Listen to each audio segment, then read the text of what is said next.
Your immortality arising from the fact that you belong to a state where there's no space and time, and yet consciousness exists.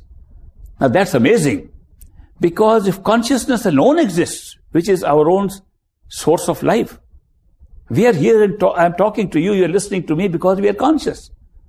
It's all a game of consciousness and awareness. Whatever we are aware of is our world, is our life. Therefore, if our awareness and our consciousness is the creator of all our experiences, all our life, to be able to find out that we are the source of all that is being created is amazing. When we say there is a creator, we say there is a God who created us. Where is that God? Where can you find that God if you find through meditational experiences that the entire experiences of everything, including a definition of God, is arising from your own total consciousness within? So you find that the ultimate definition of God would be your own totality of consciousness. That the creative power that's creating all levels of creation, creating all planetary systems, all worldly systems, all cosmic systems, all astral systems, all spiritual hells, heavens, everything that we think of is being created by a simple process of consciousness. And how can it operate like that? Because of the very nature of consciousness, that it cannot exist. Consciousness as a entity, as a substance, as something cannot exist if there's nothing to be conscious of. Therefore, it is automatic that consciousness exists when it is conscious of something. Therefore, the creation and the creator both exist at the same time. A creator cannot be a creator if there's no creation. A consciousness cannot be conscious if there's nothing to be conscious of. Therefore, when we go beyond all these known experiences of consciousness, these external physical worlds, these worlds, ethereal worlds, astral worlds, causal worlds of Akashic records and so on, when we go through all those experiences and then ultimately we draw further into our own consciousness and discover the source of all creation was our own consciousness inside. And what we were calling God was our own total self. If you want to discover the self, that is where you have to go. Who are we, even at this time? And somebody asked me a simple question at lunch yesterday.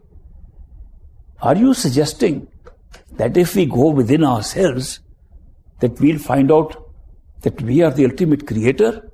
I said, yes. Can everybody do it? And I said, where is everybody? It's in the same consciousness. It is just like saying, if we go to sleep at night and meet 100 people in a dream and we ask each other, are we all dreaming or only one person is dreaming? And they all say, we don't know. Looks like we are all dreaming. But whose dream is it? And we wake up and find that all the 100 people are created by one dreamer, and not anybody else. In the dream, you can create the many.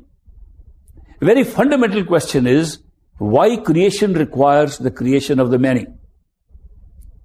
We have seen that the one, if the ultimate totality is one, and we hear the literature saying, spiritual literature says, the ultimate creator is one, and everything is part of it. That all that you see is part of one. If there's only one, what's the need of having the many? Why should we have many if there's only one, and the many are being created within the one? Must be for some experience. What experience is needed to have more than one? We go back to fundamentals now, and the fundamental answer again comes back to what I stated in the beginning. It is to experience the power of love. The one becomes the many to experience the power of love. People say it in different ways. Religions have stated it in different ways. God is love. The Creator is love. What does that mean? In some term, it means nothing at all. The Creator is love. What does it mean? But when you say the one needs the many to experience love, it makes sense. Therefore, the whole creation is actually based upon the principle of love. Then we add on other things. All other experiences have been added on to add on to the experience of love.